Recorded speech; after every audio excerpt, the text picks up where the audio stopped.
las últimas horas tenemos un mensaje en las redes sociales, ayer visto por casi todo el mundo, de mi hermano y mi buen amigo Ferdinand Pérez, donde ofrece un mensaje de fortaleza a sus seguidores luego de la operación a la cual fuera sometido tras el hallazgo de un tumor canceroso en su cerebro, y ayer hasta dio unos pasitos allá en su casa, y ciertamente lo detalla como un proceso que va a ser largo y va a ser tortuoso y va a ser complicado, pero que con mucha fe lo habrá de enfrentar y que va a documentar las diferentes etapas de esto, no por él, ni para mantener informado a sus seguidores, sino para brindar esperanza a personas que también están pasando por el mismo tipo de proceso. Así que estaremos contigo ahí, hermano, a través de todo ese proceso. También el de nuestro hermano Alex Delgado, que los mantenemos siempre en nuestras oraciones. Y hay un mensaje de la Junta de Supervisión Fiscal que para mí, esto es la venganza del chinito. Pero voy ya mismo para allá, porque nos dice muchas cosas en un informe que envían de que para allá, para el Congreso. Pero hay unas verdades incómodas que usted tiene que saber. Y hablamos de eso ya mismo, porque hay algo que me parece aún más importante y relevante que usted conozca. Usted que se levantó a estas tiernas horas de la madrugada y que me ofrece su confianza de día a día aquí en Nación Z. Y es que en primera plana hoy del periódico Nuevo Día nos dejan saber: esto es solamente un inicio. Quanta Services Solutions PR llegó para quedarse tras contratos por 600 millones para el sistema eléctrico. Yo se los dije la semana pasada, se los adelanté, porque esto fue parte de lo que primeramente trascendió en el comienzo el pasado miércoles de las vistas ante el negociado de energía de Puerto Rico para la revisión de la tarifa básica que se lleva a cabo y que culminará hasta ahora el 17 de diciembre. Y usted dirá, ¿qué hay de nuevo ahí? Ese contrato se viene gestando ya hace 2 años más o menos que empezaron con ello, y que nos deja saber ciertas cosas. Pero ¿y qué pasó con la promesa de la gobernadora que Luma se iba en 43 días, que es lo que queda de este año? ¿Qué pasó ahí? ¿Será que Luma se va, suprimirán el nombre y ahora se llamará Quanta Services Solutions PR? Y le cambian el nombre y la gobernadora cumple con su promesa. No sé, esas cosas pasan. Pero los directivos traen otro vaquero más de por allá, de apellido Gouch, G-O-U-G-H, y nos dicen ciertas cosas desde el estacionamiento de un centro comercial en Canóvanas.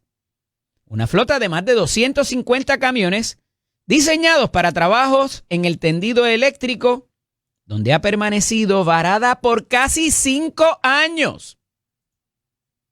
Y habían parte de esa flota en ese centro comercial y otra parte la tenían allá donde hacen el torneo de golf de los profesionales. Allá ya no sé ni cómo se llama eso, pero toda la vida lo conoceremos como Cocoa Beach. Allá habían un montón de camiones. Y uno decía, ¿y qué está pasando aquí? ¿Y por qué no los usan? ¿Y por qué no los vemos por ahí? Pues mire, sepa que durante todo este tiempo se lo estuvieron alquilando a otros contratistas, pero no habían entrado en acción porque no tenían contrato básico. Si no me pagan, yo no voy a hacer nada. Y si después de que me autorizan el contrato tampoco me pagan, cuidado. Pero nos dejan saber que son los camiones y el equipo de Quanta Services Solutions Puerto Rico, QSS, para más cortito. Una de cientos de empresas afiliadas a Quanta Services, y que la semana pasada recibió la aprobación de la Junta de Supervisión Fiscal a 2 contratos separados. Les dije, uno de 525 y otro de 75 millones, totalizando 600 millones, para ejecutar proyectos de reconstrucción en los degradados circuitos de distribución eléctrica a través de todo el país. Y la razón por la cual esto se había detenido es porque había una regulación federal que levantó FEMA inclusive en sus contratos, porque se supone que tú no subcontrates a gente de tus matrices o de filiales que tú crees. Tu compañía que está en la función de operador del sistema eléctrico. Eso es lo que se llama los seconded, los empleados secundarios. Y que eso tiene que ir a un proceso de competencia y lo miran con mucho más recelo porque si esa gente tienen algún contacto contigo, algún tipo de relación, se podría interpretar que los vas a beneficiar para tú ganarte tú mismo los chavos. Y por eso ha habido una cierta desaceleración de desembolsos de trabajos de Luma que ya han sido realizados y FEMA le ha detenido los pagos. Dijo, tú no podías hacer eso, tú tenías que llevar eso a competencia y subcontratar al que fuera más barato y con mejor pericia. No. Al empleado de tu matriz o empleados de tu matriz o de otras corporaciones que tú misma crees. Básico. Pudiera ser la definición textbook, como le dice el americano, de un conflicto de interés. Pues mire, parte de por qué esta contratación estaba desde el 2022 dando cantazos por ahí es porque había que analizar eso, si esta era la mejor alternativa para realizar los trabajos de los tendidos eléctricos, de los transformadores y los postes, me parece que es la otra cosa. Ya mismo les digo. Y finalmente, tanto la Junta de Supervisión Fiscal como la TRIPO esa, que fue un ente que se contrató para revisar estas contrataciones, valga la redundancia, diera su aprobación y diga, pues mira, la verdad es que estos son los mejores que pueden hacer ese trabajo. La aprobación de los contratos significa que en los próximos meses los puertorriqueños comenzarán a ver la maquinaria de QSS en proyectos de reemplazo de luminarias, postes de distribución, cables, transformadores y alimentadores, como parte de una reconstrucción de la red que continúa estancada en su fase inicial, pese a contratar desde 2020 con cerca de $10,000 millones asignados por FEMA. Pero aquí está. Los ejecutivos de QSS sostuvieron que la expectativa es continuar expandiendo su presencia y eventualmente obtener contratos para labores de reparación de líneas de transmisión y modernización de subestaciones, dos componentes para los que, al igual que la distribución, hay disponibles miles de millones de dólares. Ahora quizás entendemos por qué no habíamos visto este tipo de trabajo grande por ahí. Y habíamos visto la poda, y habíamos visto el reemplazo de cables uno que otro, algún tipo de avería que se reportara, pero no se había visto grandes avances en esto. Y es que ese aval mínimamente de FEMA para que fueran ellos, siendo la matriz de Luma, era complicado. Y cualquier persona en su posición tampoco lo hubiese hecho.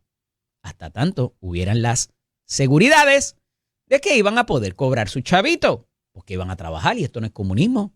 Ellos no son parte del gobierno, son una empresa privada que tiene un contrato para realizar esta labor técnica y peligrosa. Hay una narrativa todavía de que permitan a los municipios hacer parte de esto. Pero aquí está. Y dice que se van a quedar y que van a continuar expandiendo su presencia en Puerto Rico.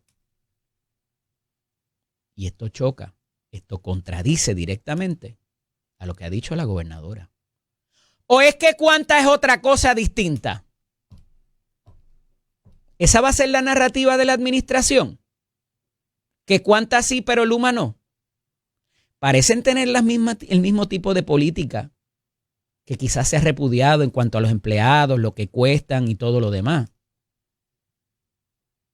Ese es el problema de sobreprometer. Se lo recuerdo todos los días de Cristo aquí. Así que veremos a ver por dónde aterriza esto, cómo lo va a manejar la narrativa del gobierno, porque está un poco complicado poderlo entender y explicárselo al marciano. ¿Cómo es que ellos dicen que van a expandir su presencia cuando la gobernadora habría dicho que en 43 días ellos se tienen que ir, porque en 43 días se acaba el año. Y saludos y abrazos a los que ya pusieron el árbol y tienen las bombillitas. Ojalá no se les vaya la luz. La Junta de Supervisión Fiscal, como es su mandato o como es su obligación, envía un informe al Congreso de los Estados Unidos. Y yo no recuerdo, y yo consumo bastante noticias a diario, que se le diera tanta relevancia como se le está dando a este. Un informe de 102 páginas. Y no se los voy a resumir completo porque imagínate, se me acaba el tiempo. Y hay invitados con los cuales tengo que dialogar. Pero recuerden que esta administración fue a Washington en 3 ocasiones a quejarse de la Junta de Supervisión Fiscal. Y yo les había dicho, hay una resolución del Senado inclusive, quejándose de la Junta, que es un organismo colonial, que no ha adelantado nada. ¿Y qué pasó? Allá prestaron oído atentos y le dijeron, ah, sí, pues vamos a volarlos todos. Se quedó uno. Ah, no lo hicieron como debían hacerlo. Esta composición de la Junta es la mejor que ha habido. Es la mejor que ha trabajado con la Cámara y el Senado y con la administración de turno también. Es tanto así que parece que vamos a tener el presupuesto, el primer presupuesto balanceado. Dicen ellos ahí, no pelee conmigo, no se exponga. Pero nos dicen más. La Junta de Supervisión Fiscal, a través de Robert Mujica, su director ejecutivo, advirtió que pese a los avances logrados en la reestructuración de la deuda y en el control del gasto, Puerto Rico no ha demostrado capacidad institucional para sostener presupuestos balanceados sin supervisión externa. De esas son 102 páginas. Esto es lo más importante. Y se repite, pero no se queda en una frase vaga. Porque, adicional a esto, nos dice, what is wrong with you? ¿Qué está malo contigo? ¿Dónde has tenido ciertos aciertos? Sí se materializan y se concretan. ¿Y dónde no? El documento destaca que el presupuesto fiscal del 2026, el que está corriendo, porque recuerden que comienza en julio 1 del 25 hasta junio 30 del 26. Desarrollado con la administración de la gobernadora Jennifer González Colón, podría convertirse en el primero de los 4 presupuestos balanceados requeridos por la ley promesa para que la Junta cese operaciones.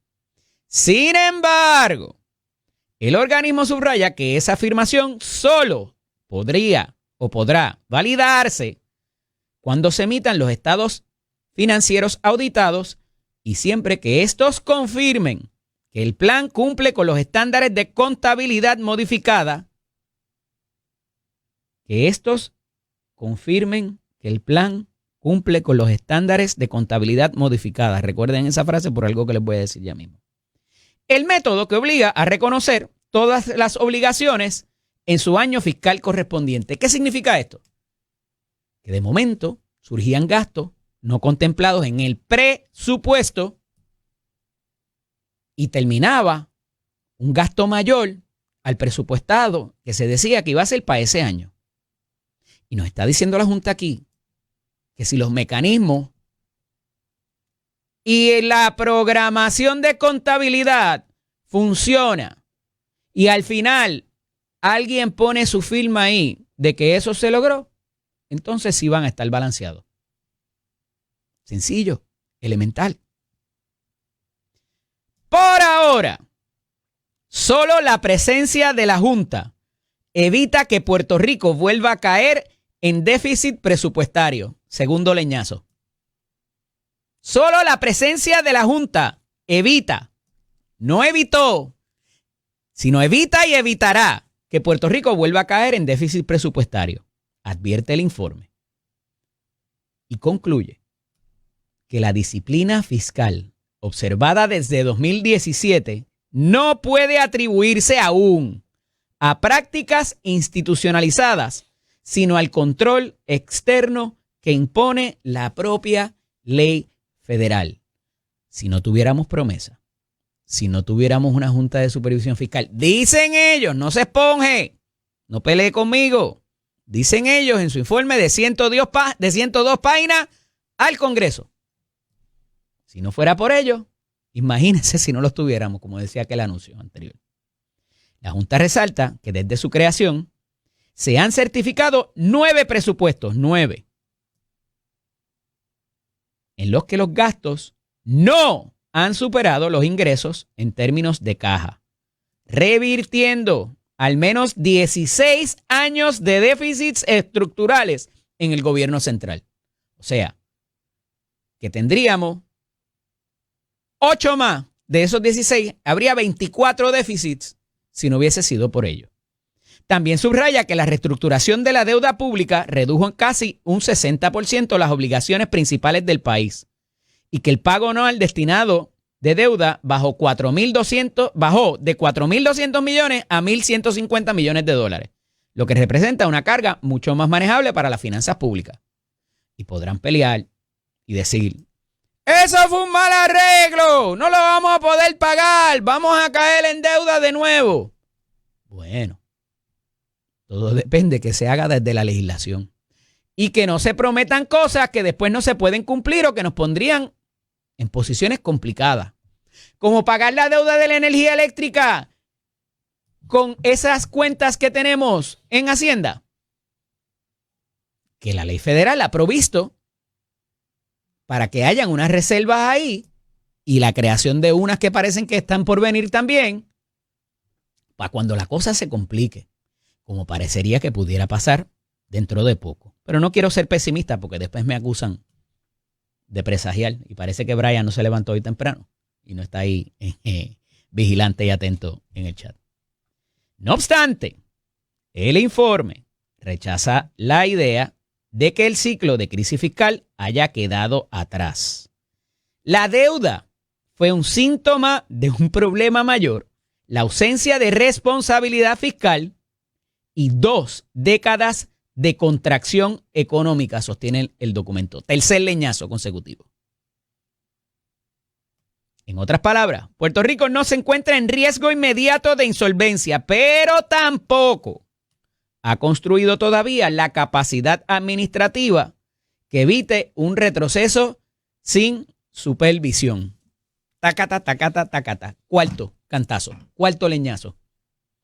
Entre los ejemplos citados figura la reducción de cerca de 30,000 puestos en el sector público desde 2017, la consolidación de agencias y la detención de medidas que hubiera añadido más de 30,000 millones de dólares en obligaciones no financiadas, particularmente en pensiones.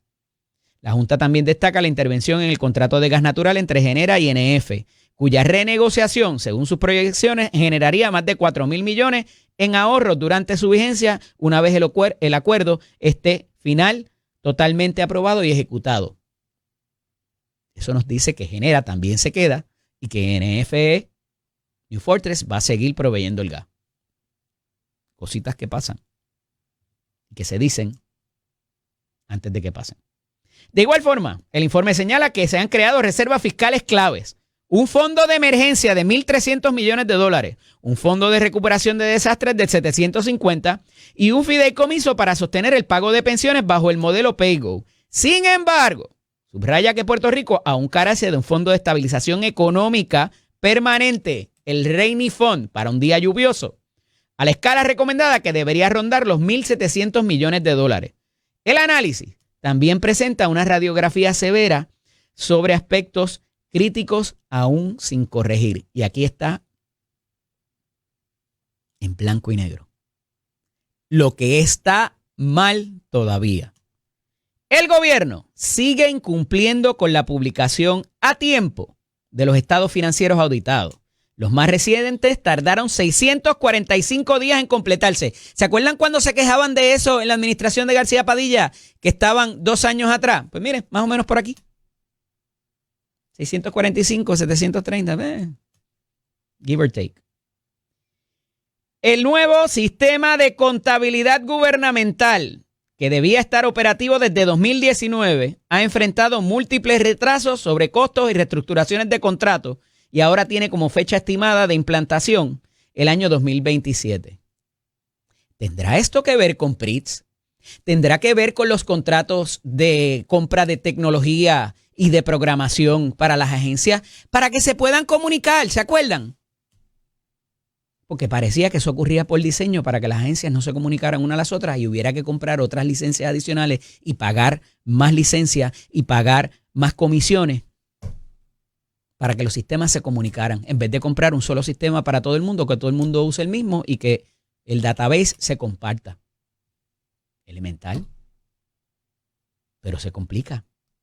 Desde 2019 estamos en el 2025. Y lo peor de todo es que se han provisto los fondos para esto. ¿Dónde está? Por eso es que no hay estados auditados. La dependencia de fondos federales se mantiene alta en el presupuesto fiscal del 2026, el que está corriendo ahora. Los fondos federales representan cerca del 43% de los ingresos del gobierno. Aunque el gasto operacional se ha mantenido controlado, gracias a ellos, la Junta insiste en que este logro se sostiene por mecanismos de supervisión, no porque Puerto Rico haya adoptado estructuras fiscales permanentes comparables a los estados. ¡Y a diablo! Sexto leñazo corrido. El organismo evita fijar una fecha de salida, pero reitera que la ley exige cumplir con 3 criterios mínimos. 4 presupuestos consecutivos balanceados bajo contabilidad modificado acumulativa, que no lo tenemos. Capacidad de acceso a los mercados financieros sin la intervención de la Junta. Eso ya existe a medias, pero requiere inclusive en las disposiciones de promesa, que no lo dice aquí, que sea a unos precios, a unos plazos cómodos. Todavía ya empezamos a coger prestado y eso hay que hacerlo, no es malo, pero a un interés que no es aceptable para los parámetros de promesa. Evidencia de manejo fiscal sostenible a largo plazo. Whatever that means. Eso puede ser cualquier cosa, ese es el zafacón. A juicio de la propia Junta, ninguno de esos criterios se ha cumplido, aunque reconoce avances significativos. La venganza del chinito está aquí. ¿Tú te fuiste a quejar de mí? Allá al Congreso. ¿Tú querías que me sacaran? Aquí está. Aquí está el mal que te acaricia en blanco y negro. No hay responsabilidad fiscal y si no fuera por nosotros tampoco la habría. Sencillo, no se esponje, no pelee conmigo. La Junta se los está diciendo.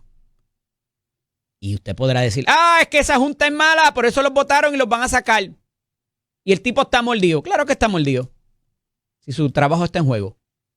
Pero no por eso deja de decir la verdad. Y usted puede atacar el mensajero todo lo que usted quiera.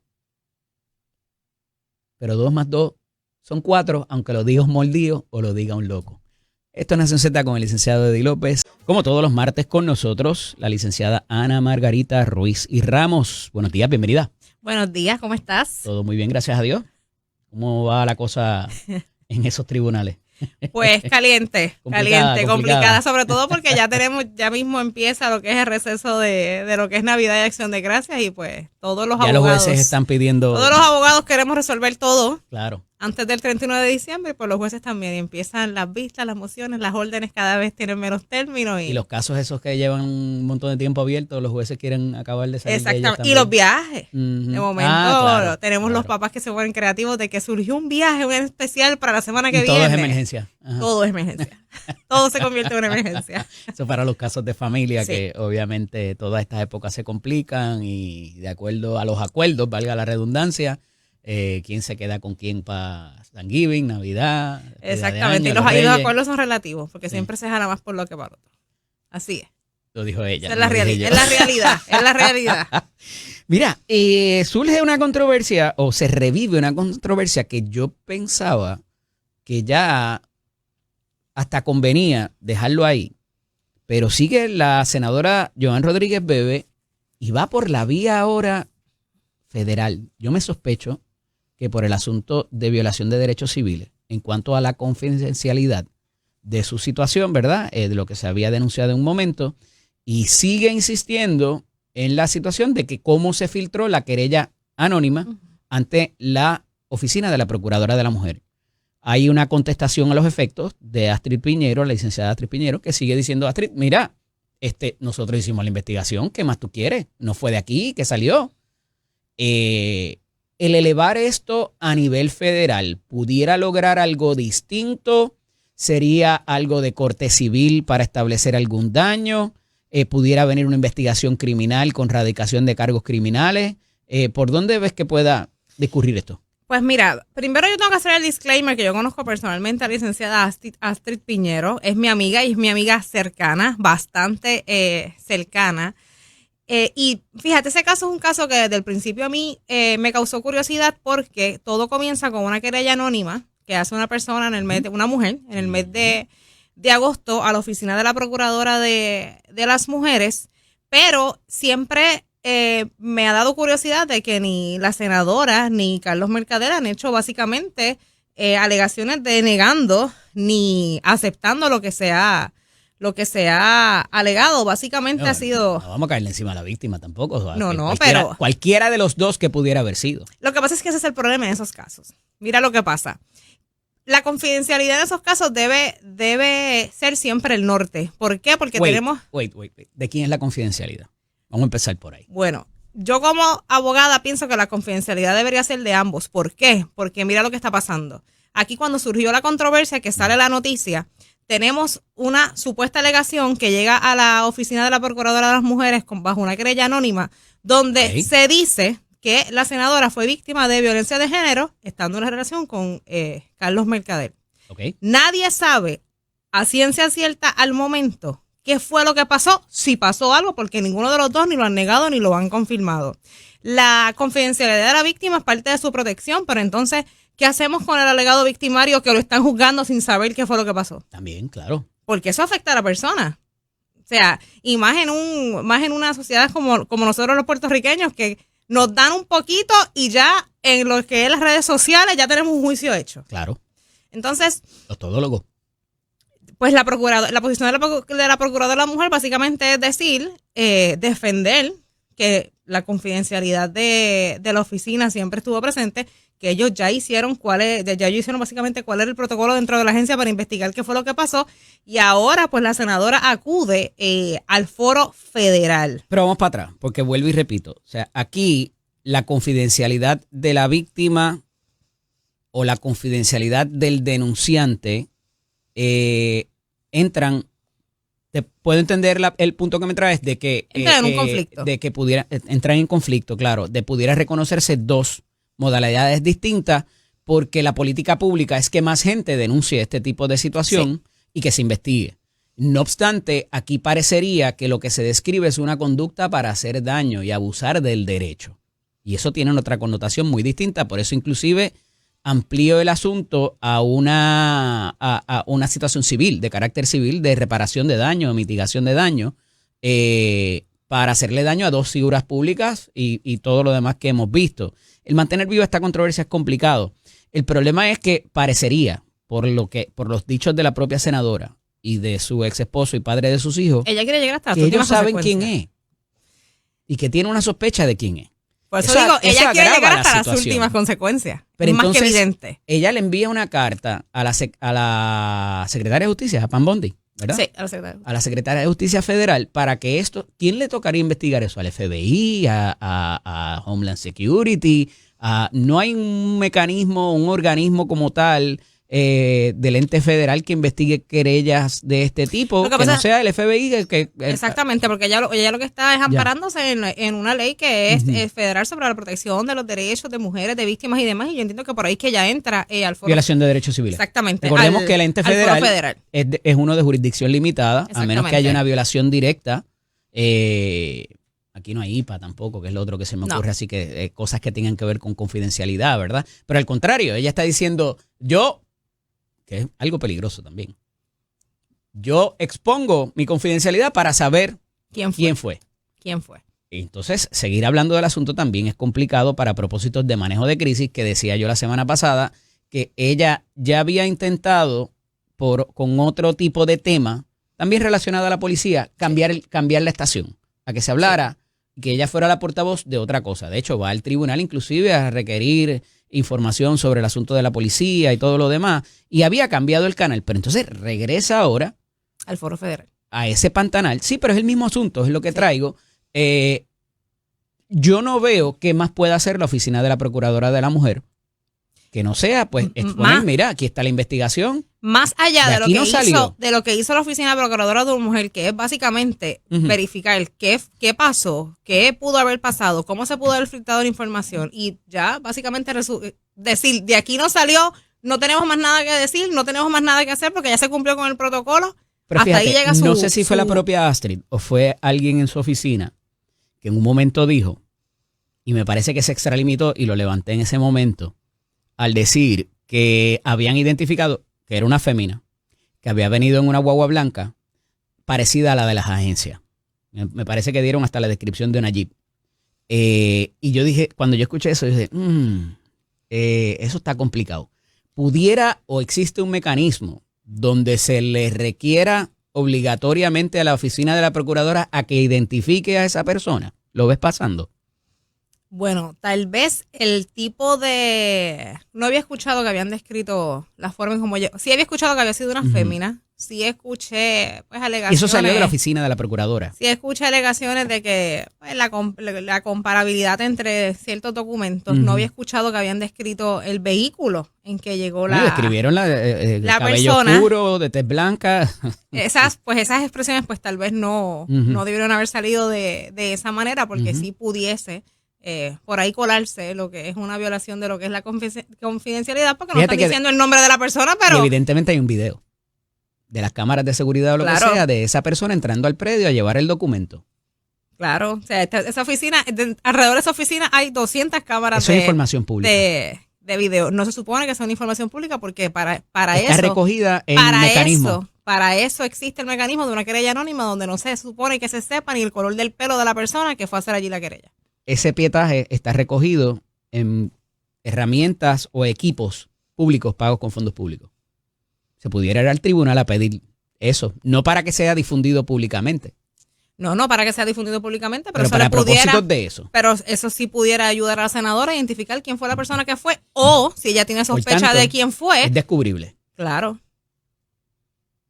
Las procuradoras, dentro de un proceso confidencial en el tribunal. Claro. Pero la procuradora pudiera reclamar eso para allá iba. Pudiera reclamar, yo te lo voy a dar, pero para que el juez lo vea en cámara, con los abogados quizás de la parte, pero para eso tiene que haber un pleito o un litigio. Claro, tiene que haberse presentado un pleito en el tribunal. ¿No retrasa esto aún más el asunto de entonces acudir a la autoridad federal versus ir al tribunal a pedir ese pietaje o esa documentación sobre la identificación de del denunciante? Si yo hubiese sido la senadora y yo realmente quiero dar con quién fue quien hizo la querella. Eso quería que me dijera, dale. Yo no hubiese ido al Foro Federal y hubiese ido directamente al Foro Estatal a presentar los procesos que correspondan, y lo primero que hubiese pedido, así sea en carácter confidencial, es la supina de los videos. ¿Cómo lo presentaría? La abogada, la senadora Rodríguez Bebe te llama hoy, Ana Margarita, te escuché con Eddie en Nación Z. Vamos a llevar esto para el tribunal. ¿Qué mecanismo le recomendarías a la senadora para lograr mínimamente eso? ¿Y qué pasaría después una vez se identifique? Porque dudo mucho que se puedan negar a ofrecer la información en cámara sin que sea difundido públicamente quizás. Vamos a ir a la pausa y cuando regresemos hablamos de eso y otro tipo de asunto que también está pasando en el país, a ver cómo... El marciano. Se lo explicamos al marciano. Esto es Nación Z con el licenciado Eddie López. Estábamos hablando durante la pausa acerca de esta situación, porque es que legalmente está interesante los diferentes flancos o vertientes que pudieran explorarse. Y te dejo una pregunta en el tintero. La senadora te llama hoy y le dice, licenciada, le escuché, hablando de esto, vamos a explorar las posibilidades que tenemos en el tribunal. ¿Cuál sería tu primera recomendación? La primera recomendación que yo le hubiese hecho a la senadora sería... Recomendación y apercibimiento. Exacto. Que son importantes también. Exactamente. Yo no me hubiese ido al Foro Federal si realmente yo tengo un interés genuino de saber qué fue lo que pasó, quién radicó esa querella de manera anónima, que pues evidentemente ella está reclamando que le ha hecho un daño a su persona, a su familia y demás, yo hubiese presentado un pleito en un tribunal estatal sobre daños, angustias mentales, you name it, todas las causas de acción civil. Y lo primero que hubiese pedido es una supina de las cámaras de video de la oficina de la Procuradora de la Mujer para ver quién fue quien llegó allí, a qué hora, y entonces poder identificar y poder dar con la persona que da origen a todo esto. Para mí como abogada eso hubiese sido el remedio más rápido. Claro, esto pasó en agosto, mínimo el día de hoy, ya hubiésemos tenido el recurso de la supina presentado para los videos. Mínimo ya eso estuviese. Apercibimientos. ¿A qué te expones también en caso de llevar una acción como esta? Bueno, los casos civiles no son de naturaleza confidencial a menos que se pidan. Ella siempre hay un recurso de pedirle. El juez tiene discreción sobre lo que es la ley de mordaza, sobre lo que es la protección de que ella no deja de ser una figura pública, de que el padre de sus hijos también es una figura pública. Un juez puede tomar cualquier determinación para lo que es la protección de la confidencialidad del caso, tomando en consideración que ellos son dos. Ella es una senadora. Aquí todos pudieran ser figuras públicas. Pero un caso de naturaleza civil. Todos. Sí, un caso de naturaleza civil, un caso que envuelve básicamente lo que es una instrumentalidad del gobierno, la Oficina del Procurador de las Mujeres, pues te expones a que no solamente des con la persona que hizo la querella, sino que entonces el pueblo de Puerto Rico sepa que realmente fue lo que pasó. ¿Por qué te van a deponer? Hay una cosa que se llama deposición en los pleitos civiles, ojalá nunca tenga que pasar por ella, que a veces es bastante tortuoso, y te hacen preguntas indiscretas y el abogado puede negarse a que las conteste, algunas, pero otras no, y, ¿verdad? No debería ser público tampoco. No debería. Pero no hay un resguardo de confidencialidad. Bueno, no tenemos la confidencialidad de lo que es un caso de familia. Claro, eso ejemplo, no lo tenemos. Porque no hay menores envueltos y no hay, ¿verdad? No. Otro tipo de consideración de política pública para estos propósitos. Quería corregir la información porque hay una ley federal que es la VAWA, Violence Against Women, que es bastante parecida a la ley 54 de 1989 para propósitos de que le da jurisdicción al organismo federal. Y es donde ya se están parando. Y como no hay una Procuraduría de la Mujer a nivel federal, pues por eso es que le escribe a la Secretaría de Justicia.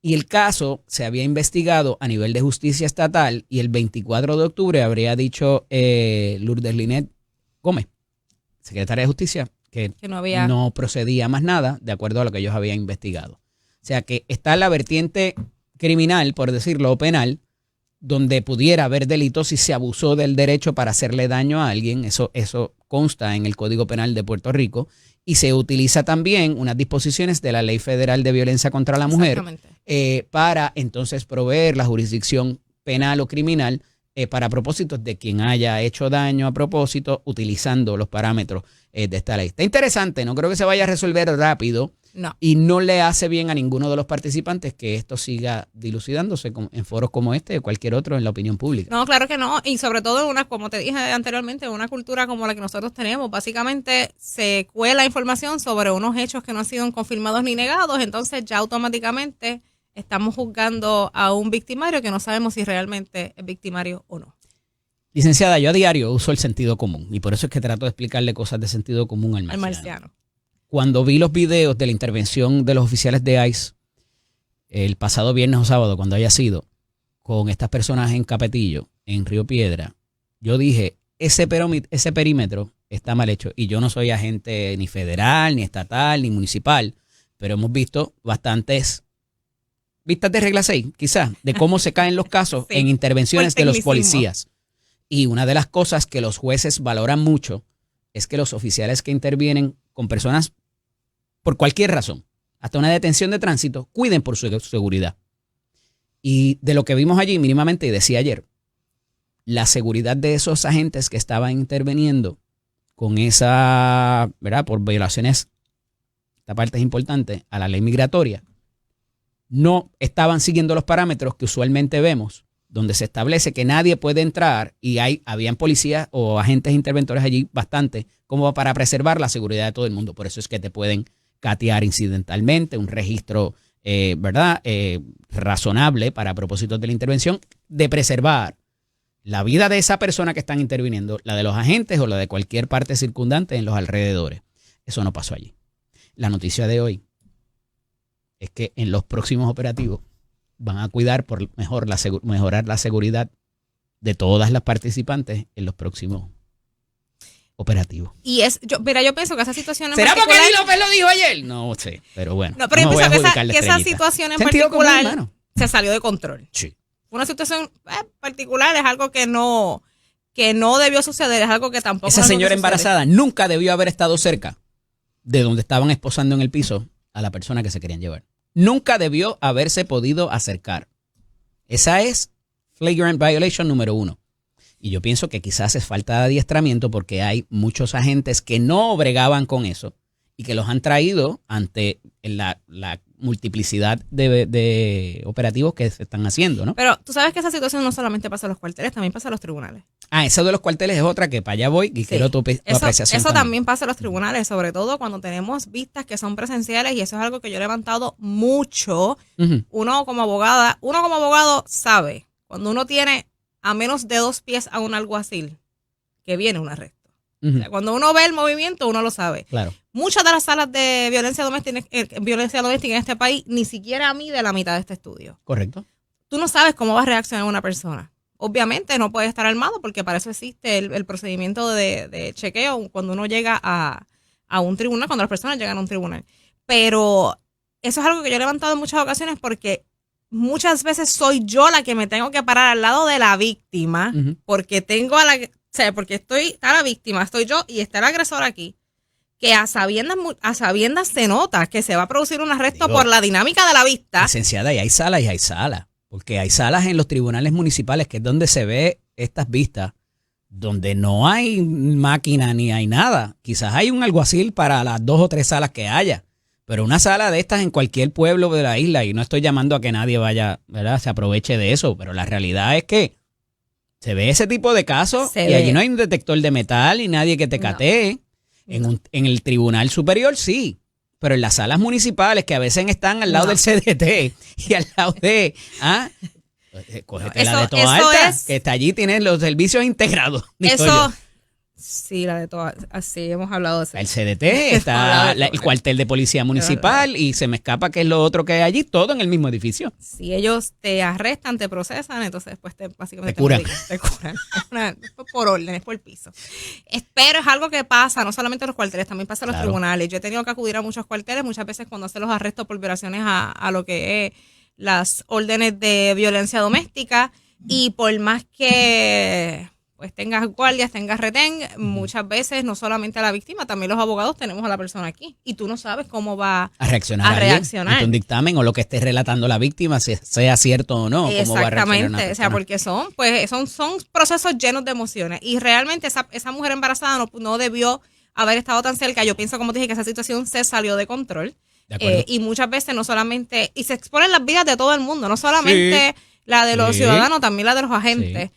Y eso es algo que definitivamente no debe pasar bajo ningún concepto. Estuvo en particular que la ACLU, que usualmente son muy gung-ho y vamos para allá y dale, dijo, vamos a ver, ahí no frenaron. Hay casos no hay un caso, no tenemos todavía a nadie, vamos a examinar la situación, porque la realidad es que hay una ley migratoria y hay una violación de ley. Y algo que nos dice el subdirector de ICE, apellido Rivera, me parece que... Sí, Rivera. Es que él dice varias cosas. El asunto de los cuarteles y demás, yo creo que queda clarificado por Joseph Rivera de que no se están utilizando los cuarteles, sino que fueron allí ante una situación que tenían con un vehículo en un sitio seguro donde transbordaron a la persona intervenida. Pero el asunto de lo que dice, de las expresiones de esta persona, me parece muy particular porque se nos quedó el caso de pena de muerte también, que quería hablar contigo de eso, pero lo tocamos la semana que viene porque that isn't going anywhere soon. Pero me parece que la respuesta del ICE tiene mucho que ver con esto de cómo mejoramos a futuro las diferentes iniciativas. Y deben mejorar. Sí. Deben mejorar. Pero hay una violación de ley. Lo de las confidencias. Es gente que está llamando. Vente y busca a los que están aquí. Gracias, licenciada. Hablamos la semana que viene. Nos vemos. Esto es Z con el licenciado Eddie López. Una de las cosas que sabemos, bájame el bed, Pierce. Una de las cosas que sabemos en la mañana de hoy es que había una barcaza que venía de camino a Puerto Rico. Y me da contexto para algo que voy a hablar ya mismo. Porque esa barcaza, el mal estaba medio malo, parece que había viento, se soltó un cable y fue a tener un arrecife por allá por Bahamas. Y esa gente pues la está pasando mal allí todavía, ¿verdad? Por lo que es Bahamas, Jamaica y varias de las islas. Y le metieron mano a la barcaza y le llevaron unas cuantas cosas que habían allí. No es de reírse, ¿verdad? Es un atraco. Y llegó la Marina de Guerra. Y llegó el Coast Guard. Y a correr el fanático, como dice el señor que canta, baila y se aplaude. Y no se llevaron todo, pero se llevaron alguito. Porque el 80% de lo que aquí se consume, comida, electrodomésticos, medicina, todo viene por un barquito. Y esos barquitos tienen unos contenedores. Y hace unos años atrás, ya 20 y pico de años, se llevaron una cuanta gente por estarse poniendo de acuerdo entre las compañías que participan. Ahora quedan 3. ¿Para cuánto vale cada contenedor de esos? Y en los últimos años, yo diría 3, 4, 5, a lo mejor hasta 7 años después de María, eso se ha desproporcionadamente acelerado y el costo del acarreo, que siempre se los traigo junto con los arancelarios, ha provocado para el precio inflacionario y para todo lo que estamos viendo de lo que pagamos todos los días con las cosas que compramos, inclusive la comida. Y hay unas prácticas ahí medias cuestionables. Ya ha habido 2 casos de eso en los últimos 20 años y ha ido gente presa y las multas son para tirar para arriba. Y hay alguien con muy buen olfato y muy buen ojo y le ha puesto atención a esto en las pasadas horas. El expresidente de la Cámara de Representantes, José Aponte Hernández, con nosotros por la vía telefónica. Buenos días, representante. Bienvenido. Buenos días, Eddie. Saludos para ti, saludos para todos los amigos y amigas que nos escuchan. Un placer poder compartir con ustedes. Qué bueno que está con nosotros, presidente. Escuchaba ayer unas expresiones suyas, un poco de subcontexto, pero aquí parece que usted sabe algo más. Y como siempre es estratégico en los temas que trata, ¿de qué se trata esto, valga la redundancia, y qué pudiera ocurrir, ya sea por vía legislativa o por la vía investigativa? Porque aquí hay jurisdicción estatal y federal también, y ya ha pasado antes. Cuénteme. Mira, Eddie, de lo que has explicado, añado, la realidad es que quedan más de 3 compañías dando servicio, porque son 2 cosas. Uno es el servicio de transportación marítima y otro es el servicio portuario. Ok. En el servicio portuario, en el área de Puerto Nuevo específicamente, habían 4 compañías. Se fueron reduciendo, hasta que quedó básicamente una, porque la primera, Toad, le compró a otra que se llama Intership y creó Puerto Rico Terminal. Y quedaba Puerto Rico Terminal y Luis Ayala Colón, pero allá para el 2017-18, principio del 18... Luis Ayala ocupó todo. Compró todo, ¿verdad? Ellos le piden al Federal Maritime Commission autorización para crear lo que llaman un acuerdo colaborativo, yo le llamo una fusión, y se le dio autorización bajo el nombre de Puerto Nuevo Terminal. Así que ellos estaban dominando toda el área de Puerto Nuevo y trataban de que no entrara nadie más en el área. Del área de Puerto Nuevo, ellos básicamente dominan Puerto Nuevo Terminal, el 80% de lo que entra por ese lado ahí. Hay una nueva compañía que se estableció el año pasado, IPT, International Port Transport, algo así es que se llama, pero da muy poco servicio todavía. y los otros le hacen la vida imposible. Y siendo tan grandes los otros, pues se pasan ofreciéndole a los posibles clientes unos precios extraordinarios, pero le ofrecen un precio extraordinario a unos y le elevan los precios a otros. Y a los que le ofrecen los precios extraordinarios, Ajá. y compañías que traen muchos furgones, por mencionar grandes cadenas de tiendas, Sí. tanto nacionales como locales de comestibles, que Sí. también traen mucho, le dan un precio en volumen. Ok, tú me aseguras que mensualmente me vas a traer X tantos número de furgones contenedores. Ajá. y yo te voy a dar este precio base. Ahora, al precio base se le añaden los precios por seguridad y todas esas cosas. Lo que están haciendo en este momento, cosas bien curiosas, porque por eso te hice el recuento de cómo se conformó Puerto Nuevo Terminal.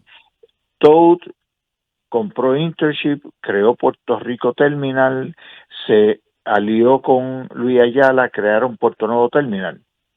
Usualmente quien ha estado aumentando sus tarifas desde 2020 para acá en una forma extraordinaria ha sido Puerto Nuevo Terminal. Luis Ayala Colón, que es el que administra todo eso.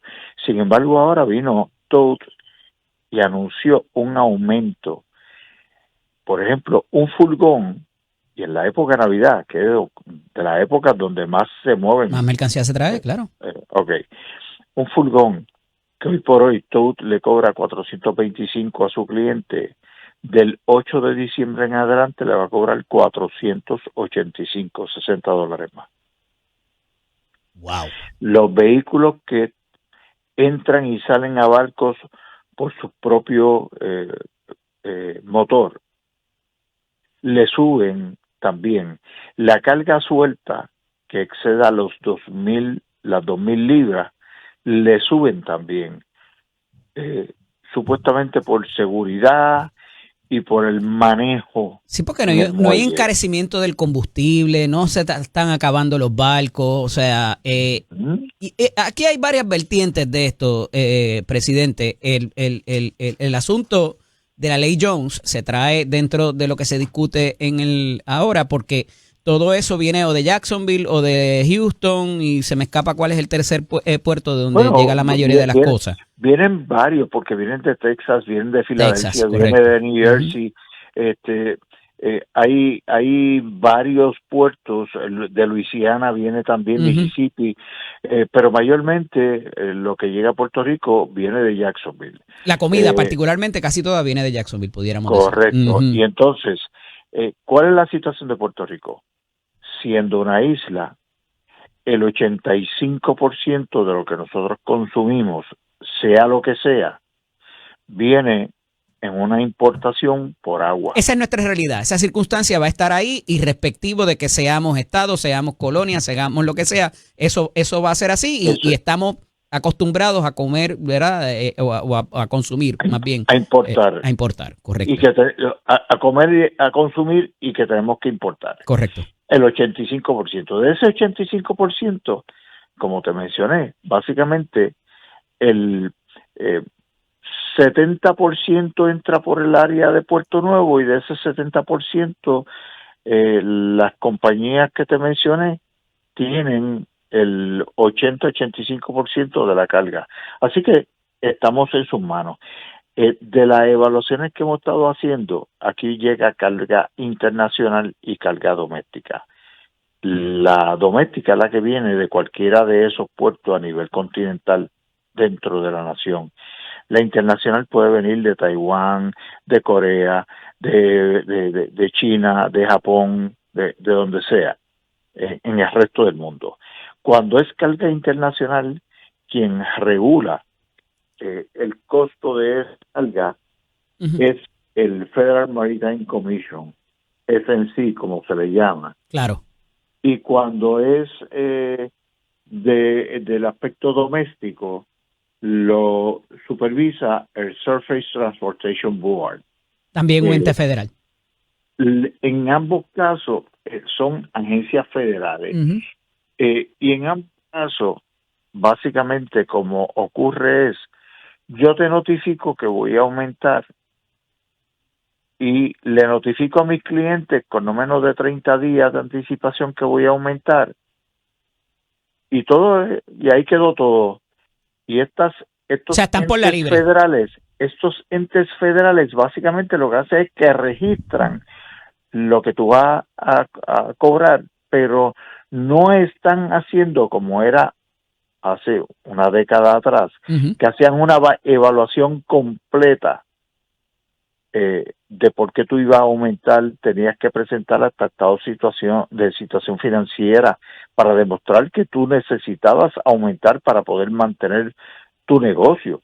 Ahora no, ahora de un día para otro ellos deciden, como ha estado ocurriendo, y lo curioso es que cuando estas dos compañías de servicios portuarios en el 2018 fueron al FMC para presentarle la solicitud de fusionarse, de establecer el acuerdo colaborativo, dijeron que esto redundaría en economías para el pueblo de Puerto Rico.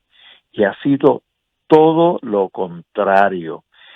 Se han ideado hasta nuevas tarifas, no es que han aumentado las que existían, se han creado nuevas tarifas de cosas que uno se pregunta, pero es que esto está cubierto en tal otra tarifa, o esta tarifa que la identifican para tal cosa, realmente eso no hace falta. Si bien, presidente, hay esa supervisión federal, el caso que hubo para el año 98, que vino a tener sus consecuencias entre el 2008, 2009, por 2012. allá, 2012 casi, correcto. Hubo una situación de lo que se llama colusión, que es que Correcto. hubo una gente que se puso de acuerdo y esa investigación comenzó en una cosa que se llama las divisiones especializadas del Departamento de Justicia, que yo sepa, está la de Asuntos del Contralor, esa es la del DIPAC, ¿verdad? Está la de Crimen Organizado y hay otra de Asuntos Monopolísticos. Y hay una posición de esa división de Asuntos Monopolísticos cuando esta fusión también estuvieron de acuerdo con que hubiese esa fusión y no se opusieron a la misma. Y hay muchas objeciones levantadas de políticos, inclusive de legisladores en su momento, de que el Departamento de Justicia se debió haber negado a que esto corriera, como a todas luces parece un monopolio. Le pregunto, ¿lo describiría como un monopolio, representante? Yo lo describo como un monopolio, de hecho, y muy bien traído el asunto. Uh-huh.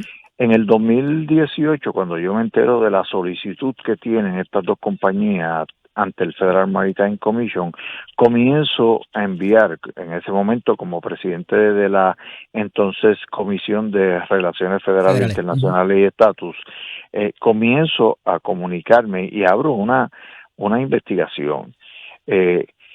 Y como resultado de esa investigación, le sometimos informes de la comisión oponiéndonos a ese acuerdo colaborativo. No obstante, y lo referimos al Departamento de Justicia. ¿Sabes qué? De aquí y el de allá, los dos. A ambos. ¿Sabes qué? No pasó nada. El de aquí todavía no ha emitido. Wow. Y de hecho, ha habido cambios de directores de esa división y el director anterior había estado solicitando a compañías portuarias de Puerto Nuevo información y en ese momento lo sacaron de la división y quien entró nuevo le dijo que no tenían que someterlo de momento, que se iban a poner al tanto de qué estaba ocurriendo y determinarían si hacía falta la información o no. Las multas fueron millonarias. Fue gente presa. Y les dieron 20 y 30 años en ese momento. Y eso no hace tanto tiempo, representante. Bueno, en aquel momento la investigación fue federal, comenzó en el 2004, terminó pero en el 2011. Inició en el Departamento de Justicia aquí, cogió la bola después, pero eso inició en la División de Asuntos Monopolísticos, si mal no recuerdo. Y empezó, y entonces hubo acusaciones. De todos los acusados, solamente uno determinó no hacerse culpable en la acusación y fue a juicio. Todos los demás se declararon culpables. Y ese que decidió ir a juicio terminó declarado culpable también en juicio. Terminó convicto también. Como tú bien señalas, hubo multas que fueron millonarias entre unos y otros. Y presidente, no fueron gente que trabajaba en el muelle descargando los barcos, fueron los principales ejecutivos de esas compañías. Los tenían grabaditos y en papel se habían puesto de acuerdo para decir, no, tienen que cobrarme el container a tanto porque es que todos los vamos a cobrar así. Y se reunían en almuerzos y cenas y se ponían de acuerdo en cuánto iban a cobrar por cada vagón que llegaba a Puerto Rico. Pero ¿sabes qué? Ahora están tratando de hacerlo disque más inteligente. En aquel momento habían las grabaciones de cuando se reunían y se ponían de acuerdo. Ahora, pues vamos a subir, y todos subían a la vez. Ahora, para justificar que era un gasto que se le estaba incrementando a todos y que por eso todos lo subían a la vez, cuando la realidad es que no había ese incremento en costos para ellos. Pero ahora lo que hacen es que sube uno adelante, sube otro después, sube otro después. Tú te das cuenta que el primero, que hay uno que da un paso al frente y los otros van poquito a poco, como reces al matadero, cayendo en el mismo aumento en contra del pueblo de Puerto Rico. Yo voy a seguir insistiendo y cada vez que así sea, estés solo, como decía ayer en un turno inicial en la Cámara, yo voy a hablar ahora de un tema que posiblemente algunos de ustedes digan, ya José vino con el mismo tema. Pues miren, yo voy a seguir hablando de ese tema, pero escúchenlo bien, porque el pastor que hizo la invocación hablaba de justicia para el pueblo. Pues yo estoy buscando justicia para el pueblo, no que unos que están haciendo negocios, porque no es que tengan pérdidas, porque si se dijera que tienen pérdidas, pues uno podría decir, oye, nosotros necesitamos que nos den el transporte marítimo, pero si estos se van a quiebra, pues no vamos a tener. Pero ese no es el caso, porque ellos están abusando del pueblo de Puerto Rico por la necesidad del pueblo de Puerto Rico de tener que utilizar transporte marítimo. Y de esa investigación que se llevó a cabo en el pasado, la compañía TOW tenía una filial en Puerto Rico que fue una de las que más señalamientos tuvo. Y lo que hicieron fue que la sacaron de darle servicio a Puerto Rico y ahí fue que trajeron a TOW.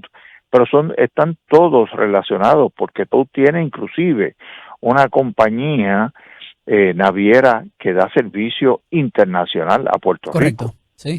Junto con Trailer Beach y las otras. Y los amigos me están preguntando qué tenía que ver la barcaza de Trailer Beach que encalló allá en Bahamas. Es para poner en contexto que todo lo traemos, los electrodomésticos, todo lo que nos comemos, todo viene por barco al final del día. Presidente, pero si era difícil, ¿verdad? Y complicado hacerlo entre 5, 6, 7 compañías, ahora con una es mucho más fácil. Sí. Se le está haciendo un poquito difícil porque la nueva compañía que está dando servicio portuario está ocupando espacios y lo está poniendo contra la pared, pero como la evaluación de aumentos no le corresponde directamente al gobierno de Puerto Rico, sino que es a entes federales, y los entes federales han ido cediendo, por decirlo así, haciéndose más liberales en la evaluación de esos incrementos en costos, estamos sufriendo las consecuencias. Presidente, ¿qué pudiera pasar aquí, ya sea por la vía legislativa? En el caso nuestro, yo voy a continuar evaluando sobre el particular, voy a rendir informes lo antes posible. ¿Hay una resolución abierta para esto, a propósito? Sí, yo tengo una resolución abierta que da oportunidad a la evaluación de todo. Uno es sobre el aspecto de los muelles en la Bahía de San Juan y hay otra que es mucho más abierta, que es la que llamamos la resolución general, tiene otro nombre, Sí, pero la que le conocemos. pero y lo voy a hablar en el argot pueblerino, le llamamos la resolución Zafacón, Zafacón, claro, no que es quería decir. bajo la cual podemos entrarle una investigación de todo. De cualquier cosa, de cualquier aspecto que tenga que y ver con las vamos, relaciones federales. Ujú. correcto, y en ese sentido vamos a seguir investigando lo antes posible para rendir informe y una vez se rinde informe poderlo someter a estas agencias federales para que lo tengan en consideración en las evaluaciones que hacen sobre lo que está ocurriendo en Puerto Rico. Por vía legislativa, presidente, vamos a hablar en plata, la realidad. ¿Hay manera de romper ese espinazo y mínimamente bifurcar o romper y esa concentración de toda esa operación? ¿Y habría operadores disponibles para hacerle la competencia a esa compañía que provee para ese desacierto en detrimento del pueblo de Puerto Rico? Eddie, en este momento, por vía legislativa, lamentablemente tengo que decir que es bien difícil por vía legislativa, y te voy a explicar. Hay unos contratos que ya se le ofreció por autoridad de puerto a las compañías que tienen preferencia en el uso de los muelles. Ya.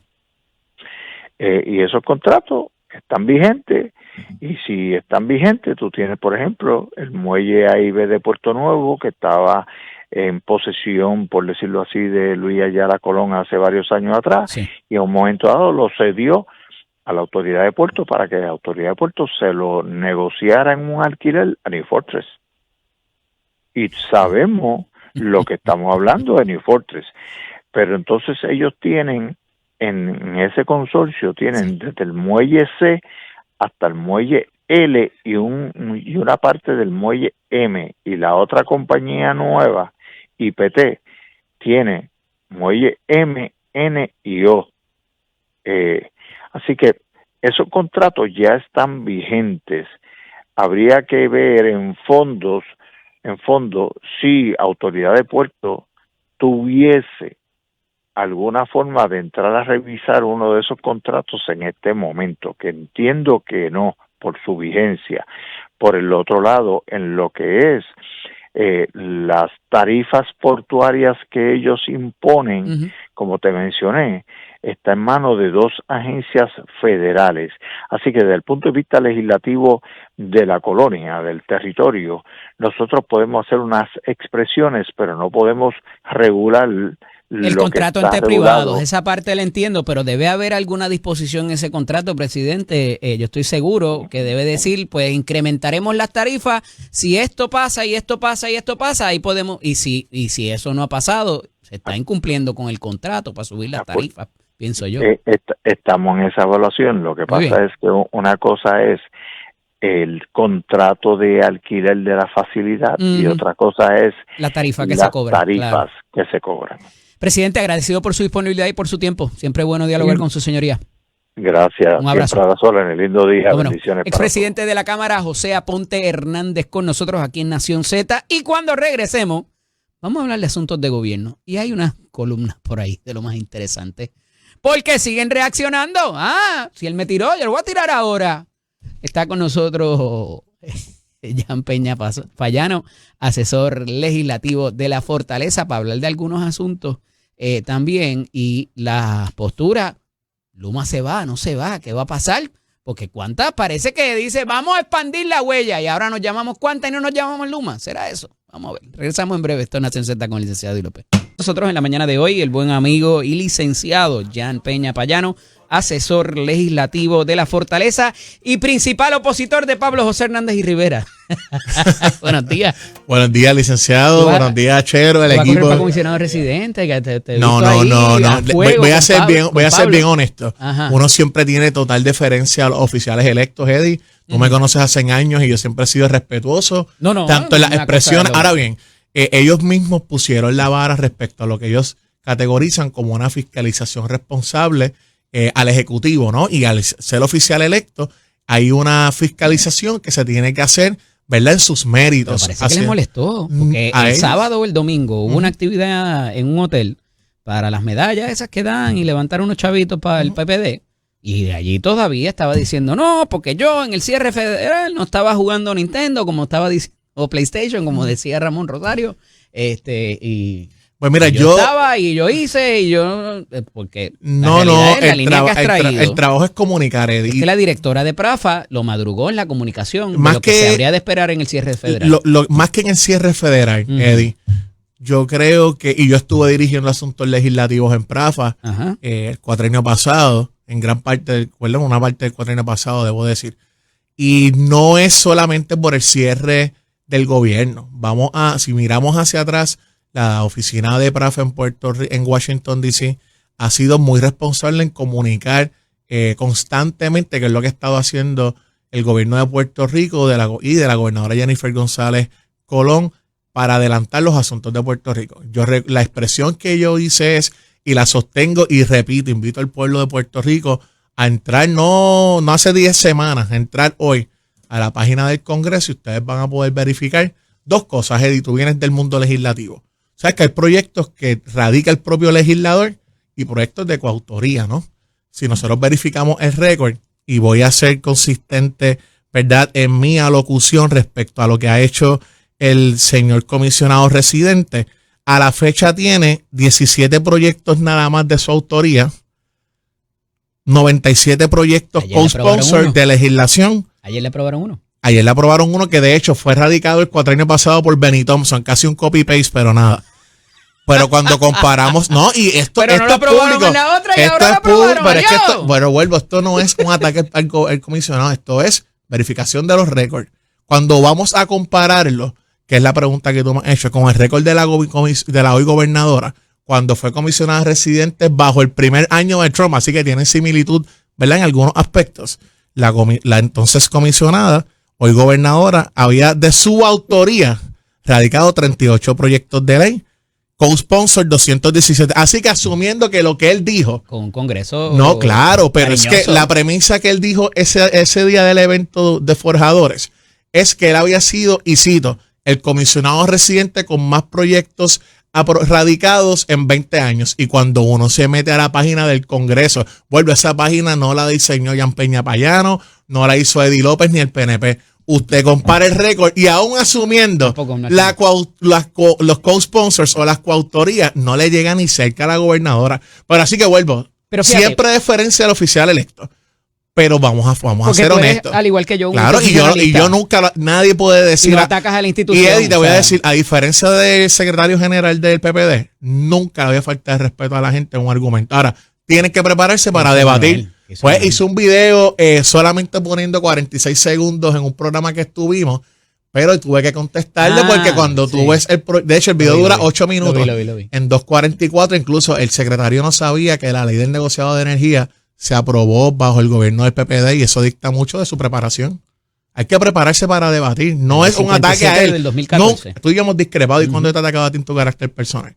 Siempre yo voy con la evidencia. Hemos colaborado más Claro que sí, pero vuelvo. Yo nunca le voy a faltar respeto a un oficial electo, al comisionado residente, y mucho menos. Ahora, no puede decir que yo estoy mintiendo.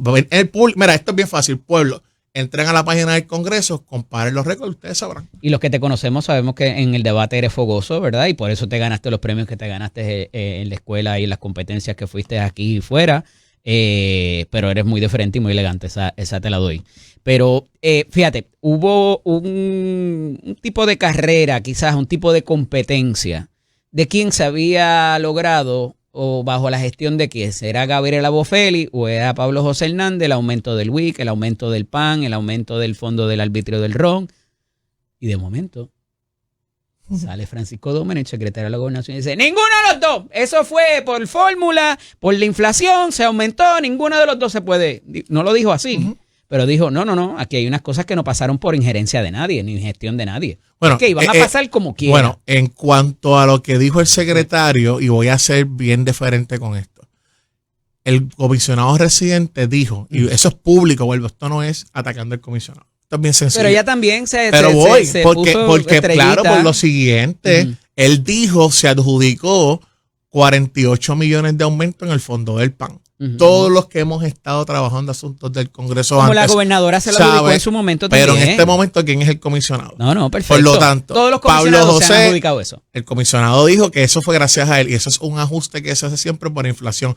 En cuanto al ROM Cover Over, gente, ese proyecto, ese tema del aumento, se viene trabajando, yo creo, desde antes del gobernador Pierluisi. Han sido una conglomeración de esfuerzos que tiene incluso la propia gobernadora que radicó el proyecto mucho antes que el entonces comisionado residente Pedro Pierluisi. Incluso cuando yo estaba en Prafa el cuatrienio pasado, también tuvimos la oportunidad de colaborar con el gobierno de Islas Vírgenes y tenemos las fotos y todo que con gusto las podemos compartir como un solo equipo para que tanto sea el apoyo de las Islas Vírgenes, en la oficina de la comisionada residente en ese entonces Jennifer González y la oficina de Prafa pudiéramos trabajar para que tanto USBI y el gobierno de Puerto Rico pudieran recibir ese aumento home cover over. Claro que coincidencialmente resulta que el aumento es con los esfuerzos del comisionado, los que ha hecho, pues mira, qué bien, pero adjudicárselos como si fuera él solo, repito, faltarle a la verdad. ¿Ha hecho algo bueno el comisionado que lo puedas destacar? El comisionado residente tiene buena comunicación con la gobernadora. Eso es algo que ha sido público. No. Y eso es lo único que no tienes ningún logro que le puedas destacar. Es que no ha permitido continuar. Él ha mantenido comunicación y obviamente colaboraron y tenemos que decirlo con el esfuerzo de en conjunto tanto la gobernadora Jennifer González y el comisionado residente Pablo José radicar el proyecto del NAP to SNAP, que es un proyecto de Jennifer González. Ella no le reconoce ningún logro. Lo que pasa es que primero mira los proyectos de ley. El proyecto que se aprobó ayer no tiene que ver nada con Puerto Rico. Tengo que pausar, pero cuando regresamos hay varias cosas. Hay más columnas. Hay una de Rafael Cox Salomar y hay una de Andy de May Vizcarrondo que tenemos que hablar de ella porque la estadidad es la verdadera autodeterminación. Regresamos en breve. Continuamos dialogando con el buen amigo y licenciado Jan Peña Payano.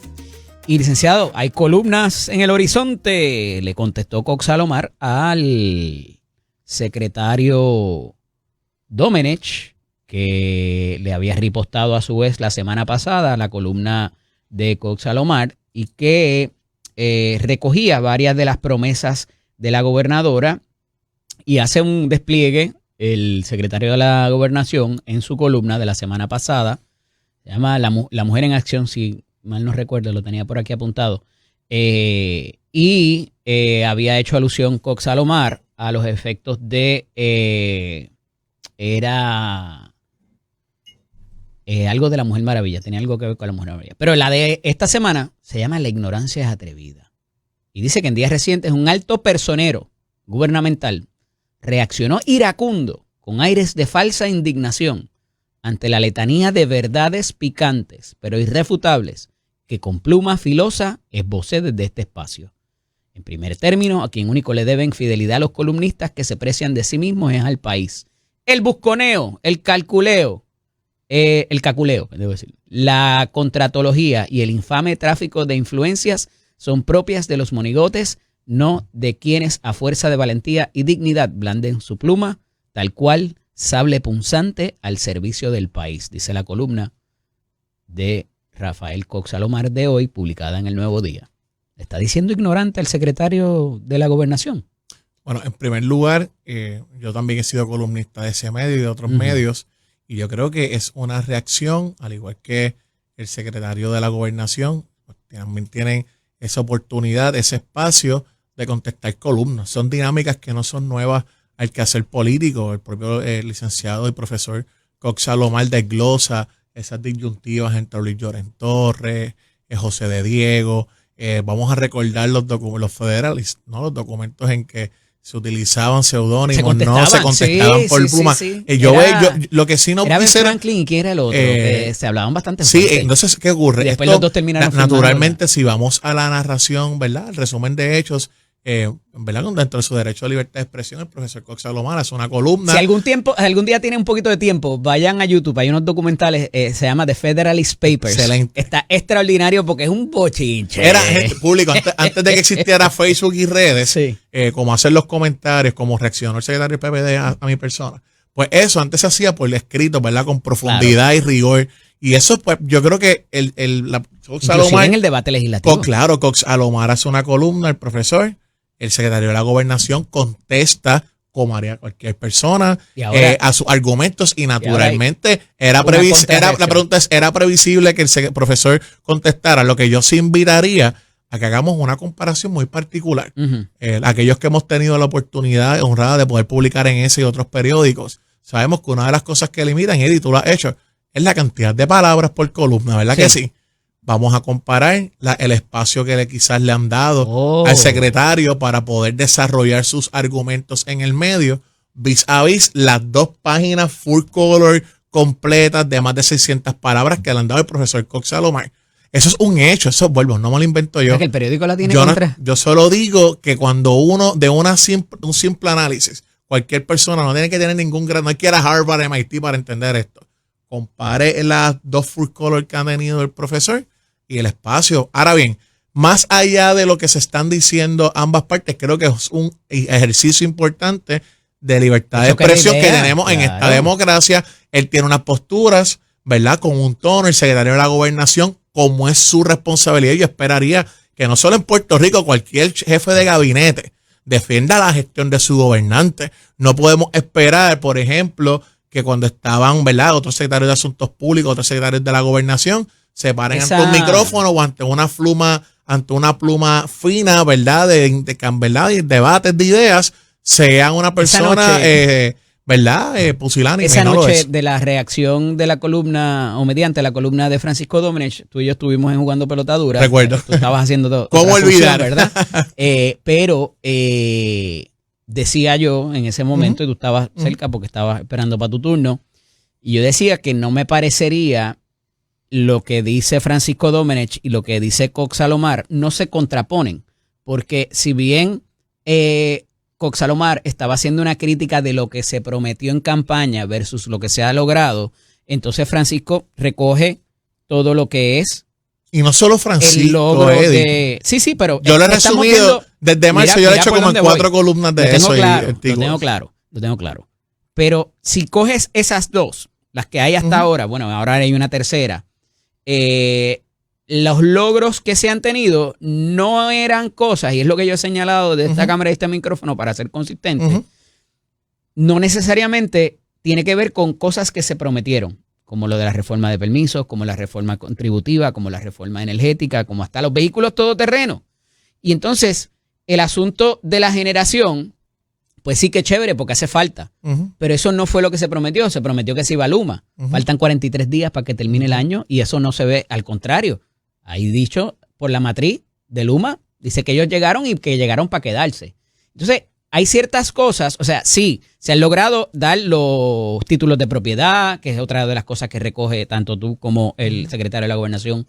Entonces, o sea, no contravienen, no es como que tú prometiste eso y no lo cumpliste, es que tú prometiste otras cosas olímpicas que te produjo tu triunfo y no necesariamente se han materializado. Tú, si me permites elaborar, y gracias por tu señalamiento, y claro, cuando uno analiza ambas columnas, incluso a veces parecería que no se están contestando. Correcto, porque están hablando de cosas distintas. Ahora bien, la gobernadora sí ha cumplido con su programa de gobierno y te voy a dar ejemplos específicos, porque sé que es algo que es un ejercicio de comunicación que hay que hacer.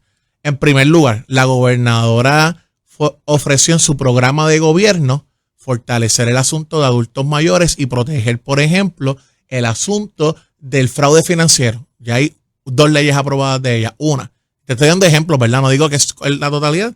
Una que permite que el negociado de investigaciones especiales tenga jurisdicción y otra que enmienda la Carta de Derechos para el voluntariado de adultos.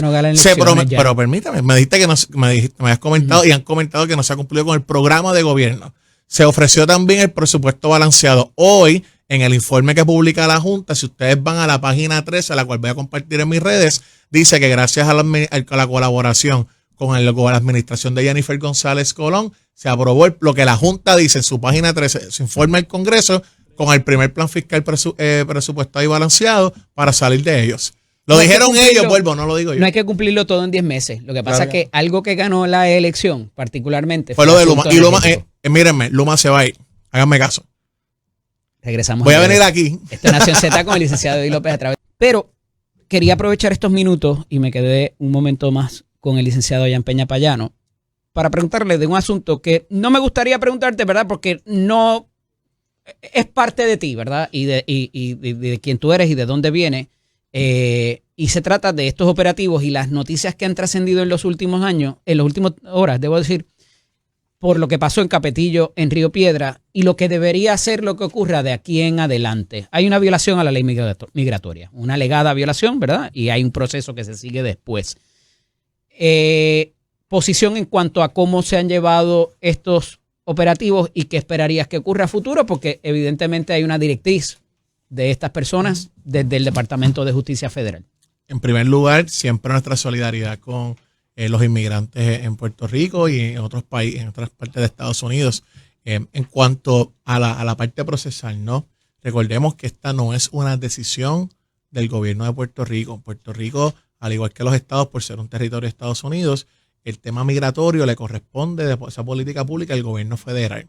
Ahora bien, vamos a hablar de qué ha hecho el gobierno de Puerto Rico. Desde el día 1, Eddie, la gobernadora Jennifer González Colón ha expresado, ¿verdad?, su solidaridad en ese sentido, pero nuestra secretaria de Estado ha extendido las relaciones con las comunidades extranjeras, incluso convocándolos a ¿verdad?, reuniones del Departamento de Estado. Hay un asunto que está sub judice en los tribunales, ¿verdad?, con una demanda de la American Civil Liberties Union y el Departamento de Justicia, y yo creo que hay que dar total deferencia a ese proceso. Lo preciso aquí es que la gobernadora ha expresado que no tiene ningún problema, no ve ninguna objeción en que se divulguen esos documentos, lo dijo hace unas semanas. Así que vuelvo, aquí lo más que quisiéramos invitar y reflexionar es que más allá de los procesos y la frialdad del derecho, es que se den procesos con más sensibilidad, ¿verdad? Pero haciendo el cabe que no es una intervención del gobierno de Puerto Rico, no es el gobierno de Puerto Rico el que está haciendo estos procesos, es, ¿verdad?, una determinación de política pública del gobierno federal, y no es, ¿verdad? Y quisiera aclarar eso. Que parecería que le falta adiestramiento a estos oficiales y sensibilidad. No son empleados del gobierno de Puerto Rico. Lo sé, pero igual se puede... Yo aprendí una máxima, Eddie, en derecho, y siendo nacido y soy puertorriqueño, pero de padres dominicanos, que la sensibilidad humana antecede la frialdad y la estrechez del derecho, y deberíamos, ¿verdad? No es que esos procesos se hacen, pero quizás con un poco más de sensibilidad humana. Gracias, licenciado. Gracias a ti, Eddie, siempre un honor. Gracias a Chero y gracias al equipo. Regresamos en breve. Esto es Nación Z. Hablando de protagonistas de la noticia, con nosotros aquí la secretaria de Estado, Rosachely Rivera Santana. Buenos días, alcaldesa. Todavía yo le sigo diciendo alcaldesa, le voy a decir ya mismo por qué. Buenos días a todos los que nos escuchan y gracias por su tiempo y disponibilidad. Sé que estuvimos tratando de conciliar y finalmente encontramos la fecha. ¿Cuánto extraña Gurabo? Pues voy todos los días, estoy todos los días, claro. Aún resido allí, y siempre uno va a sentir por su pueblo, siempre uno va a estar al pendiente de su pueblo. Yo creo que ese sombrero siempre va a estar presente, porque el servir a la gente que me dio la oportunidad, ¿verdad?, de crecer, de aprender, de poder demostrar lo que uno tiene para dar, pues siempre uno es agradecido y siempre originalmente uno va a ser usted no estaba muy así. muy de abandonar la silla e irse a ocupar otra posición. Bueno, porque no realmente no estaba en mis planes. Uh-huh. No estaba en mis planes. Es porque cuando surgen las situaciones en el camino, pero uno tiene unos planes de continuar los proyectos, los trabajos que uno había encomendado y pues... Con esa pela que dio electoralmente allí, o sea, sí, ¿contemplaría regresar después de ocupar la silla? Bueno, yo vivo mi día a día, ¿verdad? Uh-huh. Ya yo no puedo decir sí, no, porque es que la vida es muy cambiante. Nunca he cerrado puertas a nada y he aprendido a no anticipar el futuro, ¿verdad? Y mire, ¿quién iba a decir que iba a estar en esta posición? Y hay dos constituyentes, amigos mutuos suyos y míos, procesos que la extrañan mucho. Denis Pérez y Ole Suárez. Ay, siempre uno está al pendiente y uno tiene planes futuros también. En otros sentidos, siempre de la vida de uno, familiares, personales, y uno toma decisiones, ¿verdad?, poco a poco con lo que uno va mirando y uno va enfrentando en la vida. ¿Cómo cambió su día a día, sus circunstancias, su realidad de un puesto para el otro? Primero, pues ahora tengo que tomar más tráfico, la distancia, pero es un cambio donde uno pues lo mira desde todos los puntos. Uno puede servir. Antes pues a un pueblo, ahora a todo Puerto Rico, y poder ayudar a hacer cambios positivos, a llevar muchas de las cosas que a nivel micro, ¿verdad?, me dieron esa oportunidad de crecer. No hay muchos cambios grandes porque cuando tú le sirves a la gente, pues tú lo que miras es el poder resolver problemas, buscar soluciones y pues eso es lo que hago todos los días. Ahora quizás con más recursos de los que tenían con los que contaban. Bueno, con un poquito más de toma de decisión y poder consultar y que podamos tener, ¿verdad? Esas decisiones un poquito más rápidas, pues sí. En el día a día, secretaria, hay mucha gente, ¿verdad? Y aún los que llevamos tiempo en gobierno, yo cumplo 23 años ahora, de alguna manera atado siempre al quehacer legislativo, no entienden cuál es el rol del secretario de Estado. Saben que cuando no está el gobernador o la gobernadora, pues ocupan el puesto, pero en el día a día, más allá de la cuestión de las corporaciones, de los pasaportes, uno que otro acto protocolar cuando llegan dignatarios, ¿cuál es el día a día del secretario o secretaria de Estado? Pues recuerdo que mucha gente y muchos analistas decían, ese es el archivero del Estado de Puerto Rico. Todavía lo dicen en columnas. ¿Sí? Y lo siguen diciendo y no es así. Tiene un rol muy importante, muy de crear el espacio también a cómo el gobernante, en este caso la gobernadora, también te puede delegar unas funciones particulares. Y cada gobernante pues decide qué funciones le puede dar. En mi caso, pues me ha dado unas funciones también a nivel de los municipios, a nivel de la ayuda con las organizaciones sin fines de lucro. Así que hay una amplitud también de las funciones que se realizan. Como en las organizaciones sin fines de lucro, pues yo siempre he sido muy cercana al trabajo con la justicia social, con ayudar a la gente más vulnerable. Y yo le pedí también que me diera la oportunidad de poder ayudar desde un ámbito donde yo pudiera estar cercana a necesidades del pueblo y que yo pudiera ser bastante allegada a poder y explotar darle, quizás esas herramientas como alcaldesa para propósitos de la y a nivel municipal, pues por ejemplo, pues ahora me ha delegado el asunto de poder servir de mediadora y de conciliadora en el proceso del impuesto al inventario, así que eso va a tener un efecto. Uno puede ampliar sus conocimientos y sus oportunidades y traer ideas nuevas, ¿verdad? De lo que viví como alcaldesa. Y también no solamente los pasaportes y las ferias, llevarlas a los pueblos más cercanas, también las relaciones exteriores. Todos los días puedo recibir una llamada, un correo electrónico de algún alcalde, de algún funcionario, de algún ciudadano, donde me están indicando que tienen un problema con un hijo o con un familiar que está fuera de Puerto Rico, donde tenemos que buscarle, ¿verdad?, las herramientas necesarias para poder ayudarle. Así que sí hay mucho trabajo allí que hacer, mucha gestión. Me identifican también como una facilitadora y gestora, muchos compañeros alcaldes, y yo me convierto también en facilitadora de poderles ayudar a que se puedan hacer más trabajo. Así que sí tengo mucho trabajo y trabajo. En la premisa de la pregunta, fíjese que me incluí porque parte de lo que conocemos que es el rol de un secretario o secretaria de Estado parecería estar contemplado dentro de el rol o las encomiendas que se le dan a la licenciada Ferraioli con esto de IDEA, que ¿verdad? Son unas siglas que tienen que ver con la eficiencia administrativa, la desregulación y todo lo demás. Y parecería que gran parte de eso se sacó de las funciones que originalmente se le reconocían al secretario o secretaria de Estado. Sí, quizás en base al conocimiento que ella tiene, ¿verdad? De cómo trabajar algunos sistemas de tecnología legales, reglamentaciones. Ella como abogada pues tiene una oportunidad grandísima de poder mejorar y agilizar. ¿Convergen los roles? No, porque trabajan juntas para nada. Pero sí podemos trabajar juntas, pero no hay como que un conflicto ni nada que pueda estar. Cuando hablo de conflicto, de poder sino unir, de converger, sí, claro. Eso sí, pero de manera porque al final del eficiente, día, eficiente. Esa desregulación la tendría colabora, y colabora a que todo lo que estaba atrasado a nivel de la reglamentación en todas las agencias de gobierno, en las organizaciones, en las juntas, se puedan avanzar, porque eso fue uno de los señalamientos que también hizo el inspector general. Esas derogaciones o esas enmiendas al final del día las publica el Departamento de Estado y las tiene que firmar usted. Correcto. Sí, y lo hacemos en trabajo en equipo. No tenemos ningún tipo de situación. Al contrario, mientras más trabajamos unidos, más efectos positivos tiene.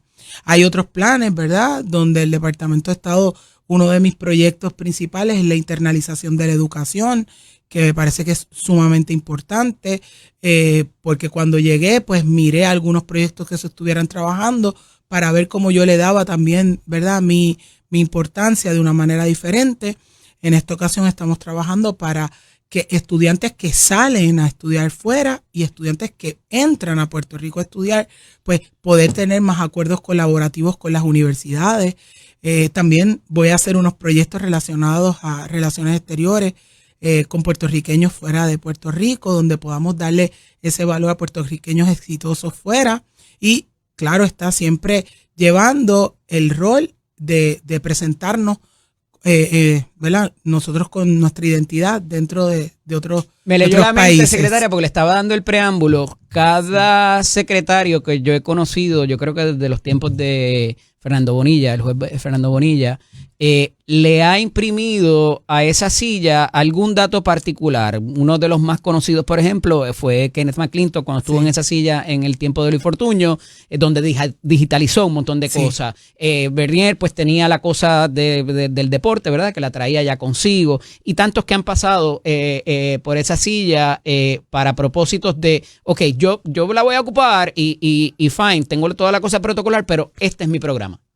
Pues, ¿cuál pudiera ser el suyo? Pues hay varios. Uno de ellos es esa internalización de la educación. Yo fui profesora universitaria durante 6 años y me parece que en la educación hay mucho por venir, hay mucho por hacer, a nivel de que hoy día veo muchos estudiantes y mucha gente que está emprendiendo estudiar fuera, pero también tenemos muchos que quieren llegar a Puerto Rico a estudiar. Me parece que la universidad debe trascender y eso no se puede obviar y vamos a abrir el espacio para eso y que el servicio sea, le demos servicio a los estudiantes directamente desde el Departamento de Estado. Me parece sumamente importante. Hay que cambiar el enfoque, secretaria. Yo llevo desde la trinchera peleando porque cómo es que, y sin restarle mérito a lo que hacen los empleados de la Universidad de Puerto Rico, te bloquean una entrada, mano, porque quieren meter los oficios que le provee una alternativa a los jóvenes que no necesariamente es filosofía y letras y, ¿verdad?, y cosas que no necesariamente vas a poder trabajar en ellos. Entonces, le han bloqueado, se lo hicieron aferrado y van por el mismo camino con la presidenta. Porque eso es privatización. Mano, son ideas distintas al final del día. ¿Por qué no las podemos explorar ni tener esa discusión? Y tener apertura. Y el consejo te está bloqueando la entrada para tú poderte educar y que tengas otro currículo. ¿En serio? O sea, yo veo una gama de muchísimas oportunidades desde la escuela superior y para mí la educación es la base principal que nos hace mejores seres humanos y estructura. No importa en dónde, en cualquier oficio. Y las artes son importantes, la humanidad, todo es importante. Pero tiene que ir orientado hacia que pueda. Y nacemos con habilidades y desarrollamos nuestros propios intereses y me parece que es bien importante darle importancia a ese rol. Así que ahí estamos.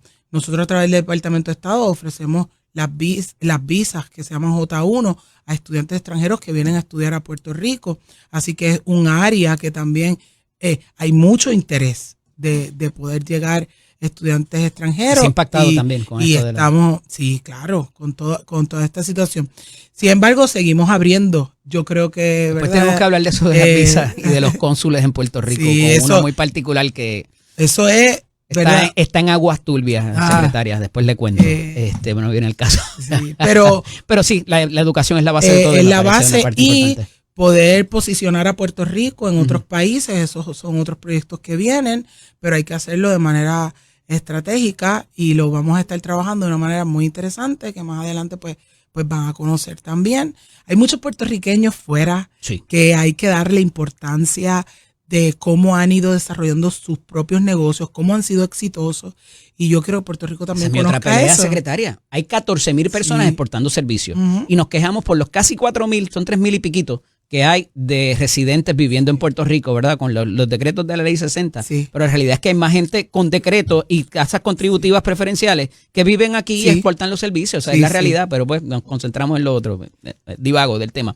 Pero la realidad es que hay que también procurar por esa gente que pueda llevar a cabo sus negocios, porque al final eso incide en la economía del país. Me habló ahorita de la municipalización.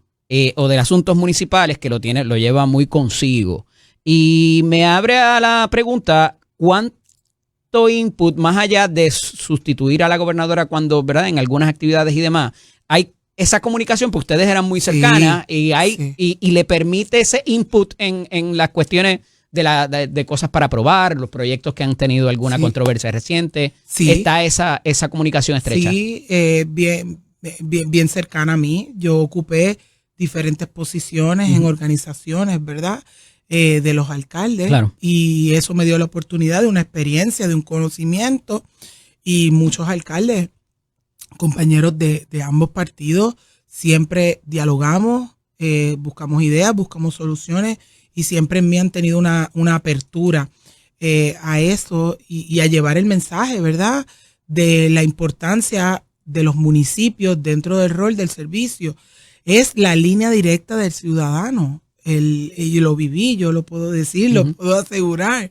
Cuando un alcalde es accesible a la gente, cuando un alcalde... Hay muchos que no tienen opción, porque el gobernador tú no te le puedes meter en la casa, pero el alcalde sabe a qué iglesia va, dónde almuerza, dónde va a la peluquería. Por ejemplo, yo brindaba mi número de celular a todos los ciudadanos y siempre tenía un acceso directo con la gente, y cuando hay una necesidad, al primero que contactan es al alcalde o a la alcaldesa, así que el rol del alcalde es muy importante.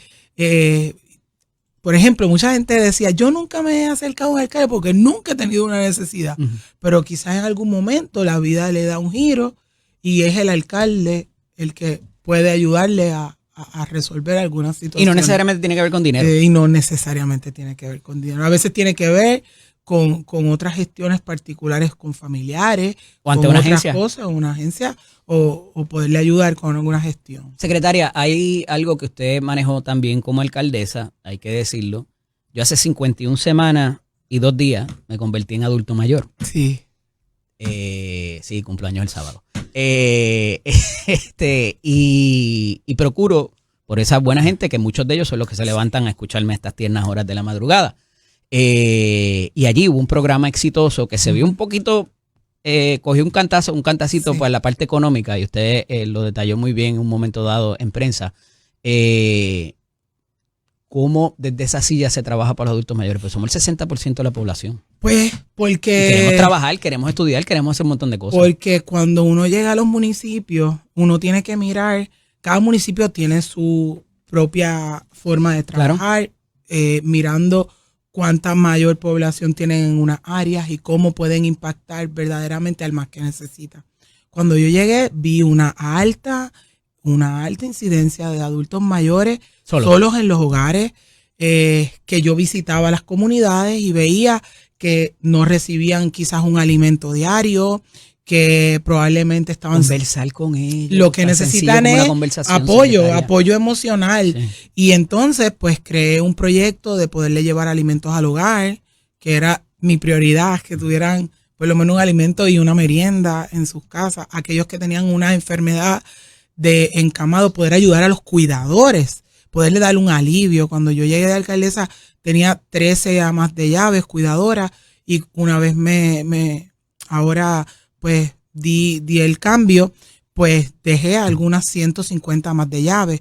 Y hay proyectos que hay que inyectarle fondos. Y eso es uno de los proyectos que más fondos requiere de todos lados, del gobierno municipal, del gobierno estatal, que hay que continuarlo fortaleciendo para que nuestros adultos mayores puedan tener, ¿verdad?, una mejor calidad de vida, igual que sus cuidadores, porque es bien fuerte. Y me parece que eso es algo, y llevarlos también al centro de cuidado. En la enfermedad del Alzheimer, que está tan progresiva, pues pude crear un proyecto que se llama Remembranza y lo dejé establecido allí para que los familiares también pudieran tener orientaciones constantes. O sea, yo creo que es un tema que hay que seguirlo trabajando, y los alcaldes tienen esa oportunidad de poder mirar otros municipios y poder copiar cosas positivas para los suyos. Yo siempre lo hacía y siempre decía, mire, alcalde, cómo usted trabajó tal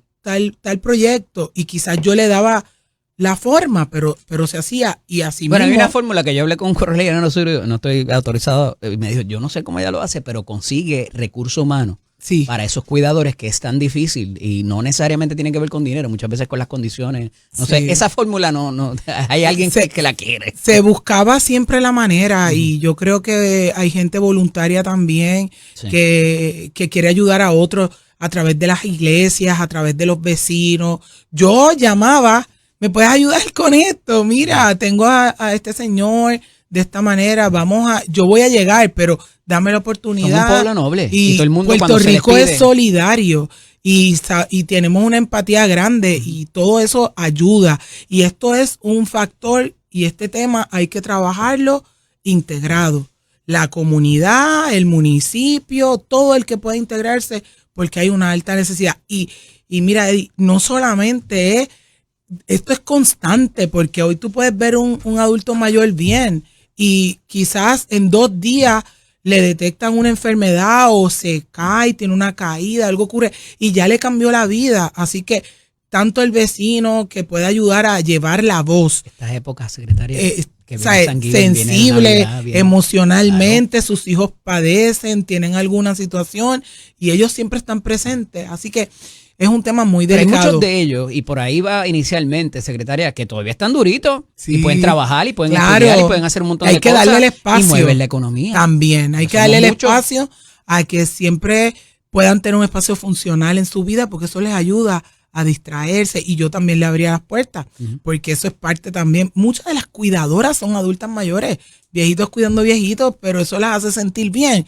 Todo lo que le haga sentir bien a un ser humano y a lo mejor tienen hasta mejor cohesión por razón de que ¿cómo se llama? Están más cercanas las generaciones. Y otra cosa que en ese momento yo utilizaba era tratar de que esas cuidadoras o cuidadores fueran de la misma comunidad. Entorno, claro. Porque así se conocían. No necesariamente. Un proyecto reciente que tiene que ver con pagarle hasta a los familiares. Sí, pero eso todavía no. Tienes que pagarle a los familiares para que cuiden a su gente. Eso todavía no creo que se haya, pero que por lo menos sea parte del entorno de la comunidad. Era mucho mejor porque muchas veces no tenían transportación y se llegaba de manera Pero fíjese, secretaria, no hay que reinventar la rueda. El cuatrenio pasado, junto a Cianí Rodríguez Troche, estábamos explorando la posibilidad dentro de...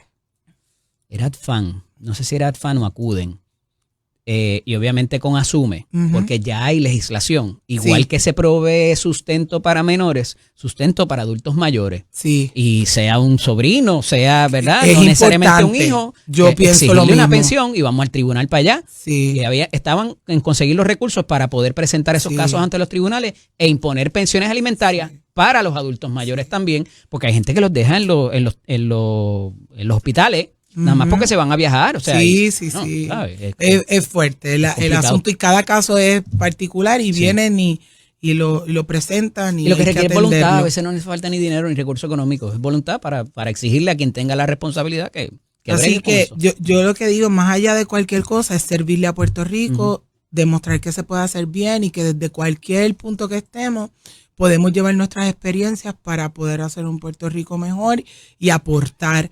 También aporto al tema de la violencia contra la mujer. Allá iba, porque todo eso tiene que ver con asuntos de mentales. No solamente el rol que hago a nivel de secretaria de Estado, proyectando a Puerto Rico, que pronto vendremos con eso y todos los roles particulares. También hay otros temas donde yo siempre que pueda poner mi opinión, mi idea y mi solución, ahí siempre voy a estar presente, porque eso no va a dejar de ser una situación que queremos manejar y que ya de una vez pues podamos tener una mejor oportunidad. ¿Qué podemos esperar de cara al próximo año ya para concluir?